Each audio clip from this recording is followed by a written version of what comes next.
Hey guys, welcome back to the channel. Today we're doing a March garden tour. March is one of those critical times here in Central Florida. It starts getting so hot some days, but we're still getting down to the 40s in some nights. So my fall crops, a lot of them are bolting and I got to get them out of there, and I'm ready to plant some spring crops. I already started some of them. I'm going to show you those today, show you where we stand, maybe even do a little harvesting. Let's get into it. Let's start on the lanai. Over here, I've got my starts for thyme, oregano, and chives. What I plan to do with these plants is use them to create a pretty border in my front mulch bed.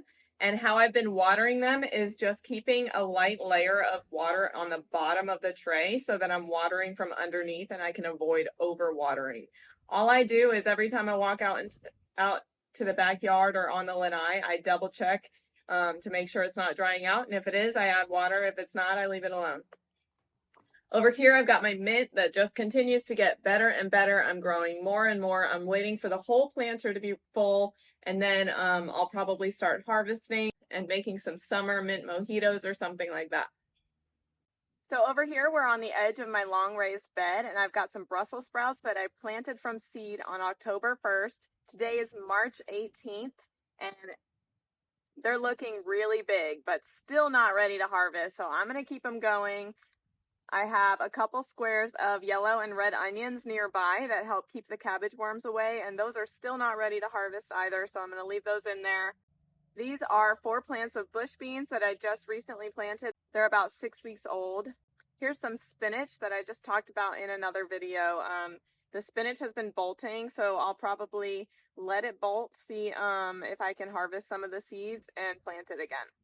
This next area of the garden has some more bolting going on. I've got a square of arugula right here and another square of arugula back here, which both of them are bolting. I think I'm going to pull them probably today or tomorrow and plant some Chinese cabbage, maybe bok choy, maybe joy choy, something like that. Behind the arugula over, I have some pretty fresh starts of spinach, only a couple weeks old, and they're looking really good. These are 4 pole bean plants. I know I'm going to need some supports, although I haven't bought them yet. I might be able to get away with reusing some bamboo stakes that I already have and just using plant clips to keep it on. So we'll see. I've got chives here. I just made some chive, rosemary, and garlic sourdough bread this morning using these fresh chives. I love having them in my garden. If you're not growing chives, I highly recommend it. Now, I'm not sure if you can see all the way back here, but we've got basil and it's bolting. Basil doesn't like temperatures too hot, and it's already like 85 degrees here today. So I'm probably going to start an indoor herb garden and plant some basil. In the meantime, I'm going to put something that can withstand the heat out here. Actually, yesterday we went to my friend's house, and she has Everglades tomatoes, which are notorious for being so great in this Central Florida area. Like, it just withstands all the humidity and the temperature that we encounter here. And she said it's such a prolific grower. She's getting starts all over the garden, and I asked her if I could have some, and she gave me 2 starts. I put one in this square right in the middle of all the bolting basil, so we'll see how that works out. So I got a new phone. My son, my 2-year-old, threw my phone in the pool, so I upgraded to an iPhone 15, and I'm playing around with some of the video settings. If you like the cinematic one, which is what I did on the last 2 clips, let me know. I'm going to revert back to the regular video and see how it works from here. Right here we have 3 squares of radishes, and I actually think they're like overgrown. Like, one of them, I'm going to pull this one just so you can see how big it is. I think I'm like letting them grow way too long, but I'm going to film a separate radish video, so I don't want to use all the footage right now.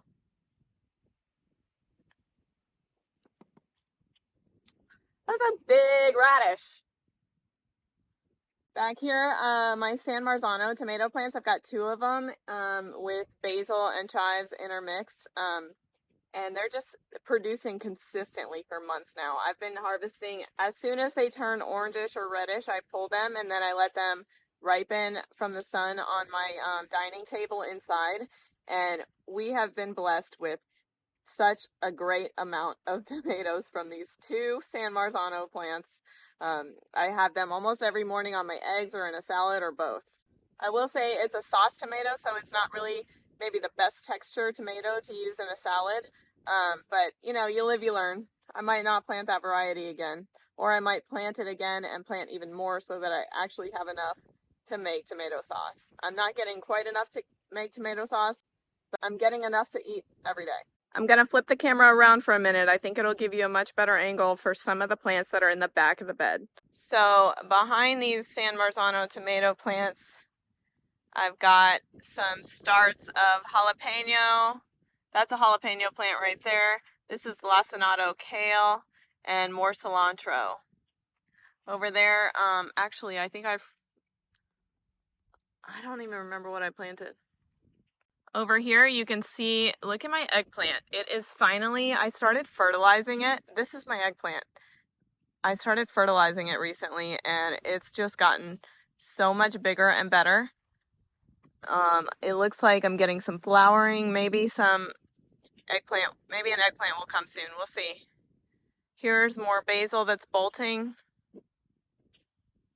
But I just planted more seeds underneath so that, whenever it comes time to pull that basil, I've already got a head start on the next basil.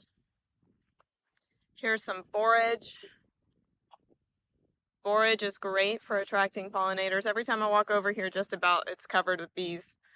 We've got some carrots back here that are they should be getting ready soon for harvesting.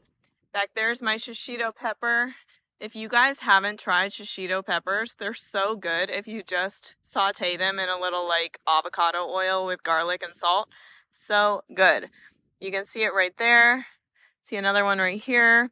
I may harvest early again just to try to promote more growth. I want this thing to be big and I want it to be a big producer. So right next to that shishito plant, I've got all of this bolting cilantro. I think it's attracting so many bees. I love it. But I think I'm getting ready to pull it and put something else there. So I want to show you this oregano. This is the reason I want it as a border plant in my front mulch bed.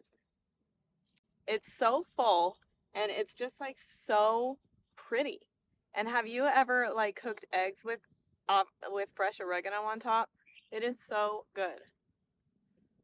Back here you can see my daikon radishes. There's like 4 daikon radishes back here and they're getting some size to them, but I haven't seen the roots come up out of the ground yet, so we still have a long way to go. Here is my parsley, and if you look really closely, look, it's a black swallowtail caterpillar. These are such great, when they turn into butterflies, they're such great pollinators. You want to keep them around. And there's a few in the parsley, so I'm just going to leave it alone. I'm not going to harvest or anything. Now back behind the nasturtium, we've got some more kale over there. There's a jalapeno somewhere. One of these is probably jalapeno. And one's shishito. I want more shishito peppers for sure.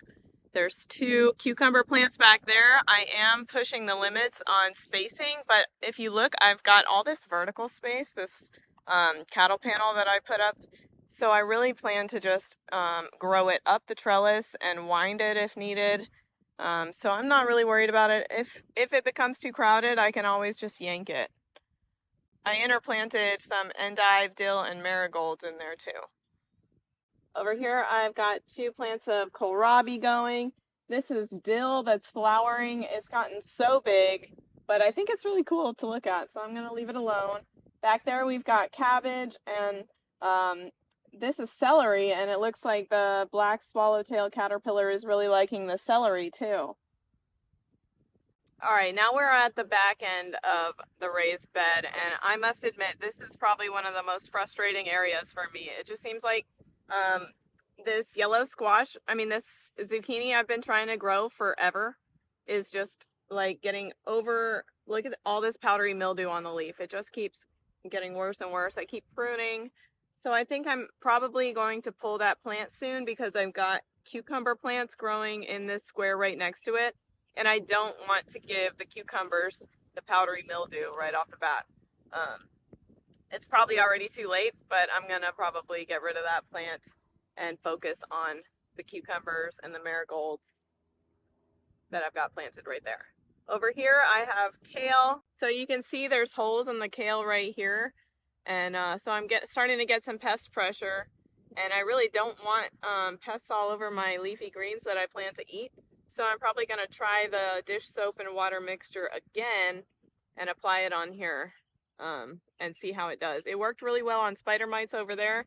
This looks like, these look like leaf miners and probably something else too. We'll see if it works.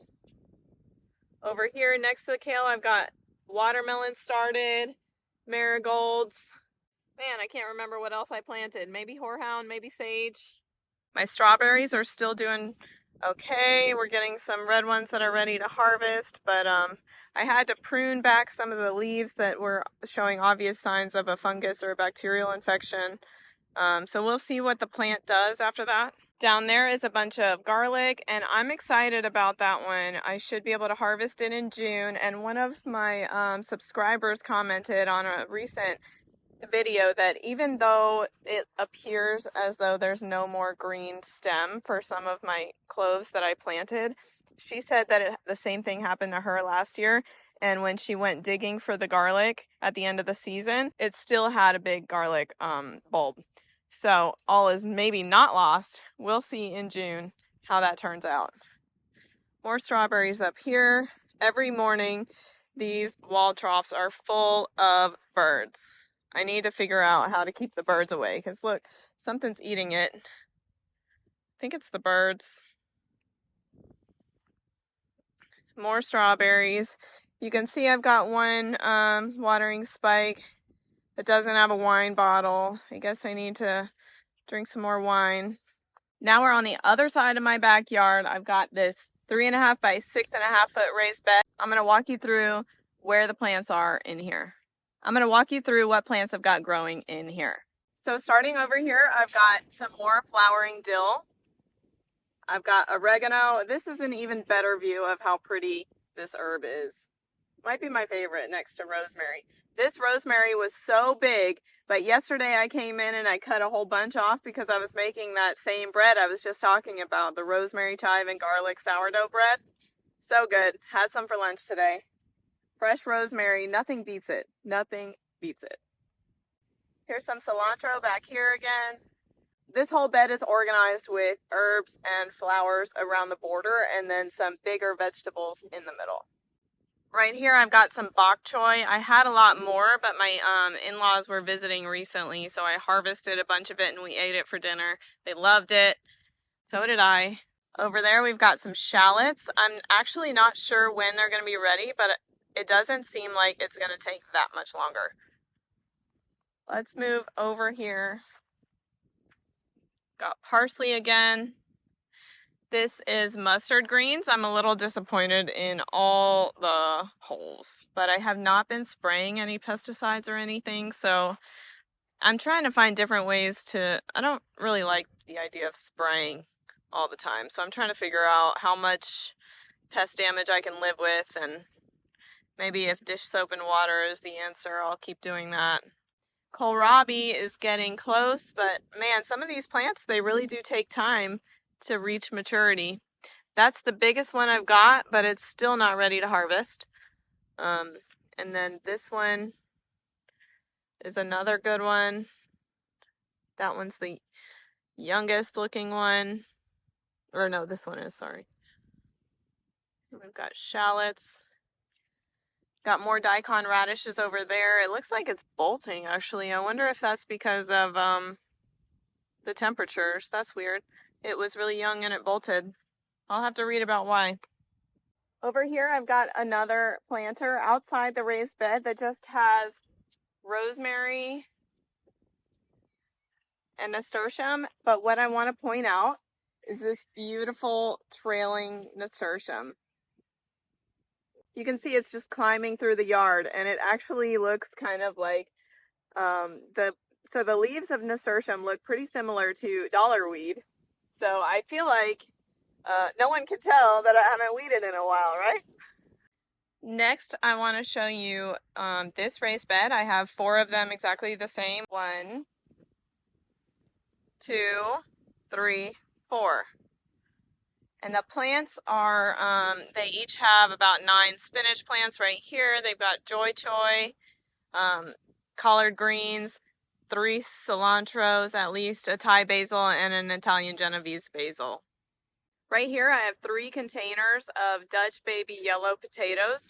They should be ready anytime now. I think usually you can tell the potatoes are ready to harvest when the tops start to die and fall over, which some of them you can tell they're turning brown and they're falling over, so we're getting close, if not ready already. So I'm going to go back and watch my planting video and see how many in each container I actually planted so that I can compare how many I planted versus how many come out. It's my first time doing potatoes. Really excited about it. I've been watering them with a Grow Oya watering olla, and my plan was to do the Dutch baby yellow potatoes in the winter, and then in about March or April is really a great time to plant sweet potatoes here. Sweet loves heat. Don't forget. All right, let's see if I'm brave enough today to film in the front yard. I have 2 fruit trees in the front yard that are actually showing signs of fruiting, and I want to show you, but I'm a little bit of a chicken because my neighbors are probably going to come out and stare at me. All right, I'm in the front yard. We got to make it quick so my neighbors don't see. This is my Eureka lemon tree. I would not recommend anyone get any citrus plants in Florida, but I didn't know that until after I bought it. I say that because of the citrus greening disease. I think my tree actually has it. You can tell by the distinctive different, the color pattern where one side is dark green and one side is light green. It's a citrus greening disease that basically makes really bitter fruit. You catch it, the tree catches it from a bug that bites it. It's called the Asian citrus psyllid. So once it gets it, there's not much you can do. But I just kind of wanted selfishly to see it fruit before I pull the tree and replace it with something like an avocado tree. You can see I'm getting little baby lemons right there. There's some flowers, some more lemons, a lot more lemons. So we'll see. This is the first time it's ever produced lemons. This is about a 2-year-old tree. So I'm going to go through this fruiting cycle with it and then probably replace with an avocado so I don't have to deal with the citrus greening disease. Ugh, I'm so embarrassed. My neighbor just saw me. Over here, we're on the other side of my house, and you can see my mango tree. This is a dwarf Kerry mango, and it's blooming, but some of the blooms are starting to die. And then here's my one mango that started growing a couple months ago. It's probably got another month or 2 of ripening before I can eat it. But you can see, if you look closely, let me try to get the camera to focus. You can see the little teeny tiny mangoes. The little balls on those blooms. There's a few different areas too. So I just planted that mango tree in August. Today is March and I'm already getting mangoes. I expected 0 this year, so things are looking up. So that's it for my garden tour right now. I'm always working on expanding. I'm going to expand those small 4 raised beds that you saw where they're all the same with spinach, cilantro, joy choy, and collard greens. I'm going to make them each 8 feet long. Probably in the fall season, I'll make that change along with trenching a water line all the way out there for automated watering. And pretty soon in the next couple weeks, I plan to go to my local nursery and go fruit tree shopping. I'm looking at a Barbados cherry tree maybe, a fig tree, mulberry bushes, and I think I want a type A and a type B avocado tree. Let me know in the comments if you guys want me to film that video. Don't forget to hit that like and subscribe button, and I'll see you next time.